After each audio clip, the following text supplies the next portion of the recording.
৭২-এর সংবিধানকে মুক্তিযুদ্ধ ও স্বাধীনতার সংবিধান উল্লেখ করে সুপ্রিম কোর্টের আইনজীবীরা বলেছেন, কারো ঘোষণাপত্রের মাধ্যমে এই সংবিধান ছুঁড়ে ফেলার কোনো সুযোগ নেই। এই সংবিধানকে মুজিববাদী বলার সুযোগও নেই। দুপুরে এক সংবাদ সম্মেলনে একথা বলেন সুপ্রিম কোর্টের আইনজীবীরা। তারা বলেন, আওয়ামী লীগ নিজেদের ইচ্ছে মতো সংবিধানে যেসব কাটাছেঁড়া করেছে তা সংস্কারের কাজ চলছে। এভাবে সংবিধান ছুঁড়ে ফেলা যায় না বলেও মন্তব্য করেন বিশিষ্ট আইনজীবীরা। আরও জানাচ্ছেন মাইনুল মারুফ। অন্তর্বর্তীকালীন সরকারের প্রধান উপদেষ্টা পদের ৫ আগস্ট ছাত্র জনতার গণঅভ্যুত্থানের মুখে শেখ হাসিনা ভারতে পালিয়ে যাওয়ার পর বিদ্যমান সাংবিধানিক প্রক্রিয়া মেনেই রাষ্ট্রপতির কাছে শপথ নেয় বর্তমান অন্তর্বর্তীকালীন সরকার। সংবিধানে অন্তর্বর্তী সরকারের বিধান না থাকায় রাষ্ট্রপতি সুপ্রিম কোর্টের কাছে মতামত চান। সুপ্রিম কোর্টের মতামত নিয়ে দেশ পরিচালনা ও সংবিধান রক্ষার শপথ নেয় ডক্টর ইউনূসের নেতৃত্বাধীন অন্তর্বর্তী সরকার।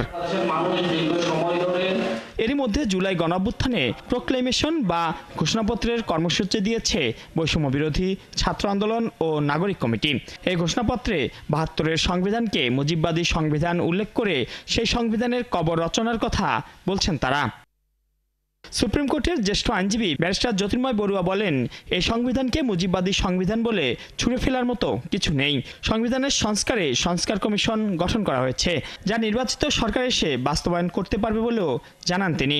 পুরো সংবিধানকে বাদ দেওয়ার মতো কিছু নেই। যেগুলো আমাদের মীমাংসিত যে সমস্ত বিষয়গুলো আছে সেগুলো সংবিধানের মধ্যে অলরেডি সন্নিবেশিত আছে, সেখানে নতুন করে হাত দেওয়ার কোনো প্রয়োজনীয়তা নেই। যে সমস্ত স্বীকৃতিগুলো বরঞ্চ দেওয়া হয়নি সেই স্বীকৃতিগুলোকে দিয়ে সংশোধনী আনলে আসলে চলে।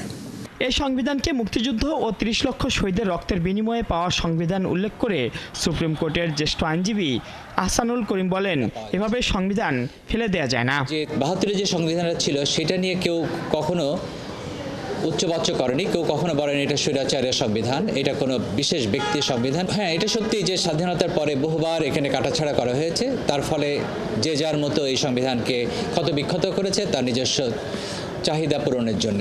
সংবিধানকে কবর দেয়া হবে এ ধরনের ভাষা গ্রহণযোগ্য নয় বলে মনে করেন সুপ্রিম কোর্ট আইনজীবী সমিতির সভাপতি মাহবুব উদ্দিন খোকন। বলেন, ৭২-এর সংবিধানের মধ্যেই ৫২-এর ভাষা আন্দোলন ও মুক্তিযুদ্ধ স্বীকৃতি পেয়েছে। সংবিধান এই মুহূর্তে বাতিল হলে তাহলে গত ৫ মাস কিভাবে চললো সরকার দেশ? আগস্ট ৫ তারিখের পর থেকে ডিসেম্বর পর্যন্ত কিভাবে দেশ চললো? আমরা তো প্রফেসর ইউনূস তো সংবিধান অনুযায়ী শপথ নিয়েছেন, কেন উনি শপথ নেওয়ার আগে রাত সন্ধ্যার সময় একটা সুপ্রিম কোর্ট থেকে রেফারেন্স নিয়েছে। এই সিচুয়েশনে সরকার পালিয়ে গেছে। সংবিধান নিয়ে এ ধরনের একতরফা ঘোষণাপত্র জাতীয় ঐক্যে ফাটল সৃষ্টি করতে পারে বলছেন এই আইনবিদরা। আমাদের জাতীয় ঐক্যকে ফাটল ধরানোর জন্য। মাইনুল মারুফ, ৭১, ঢাকা।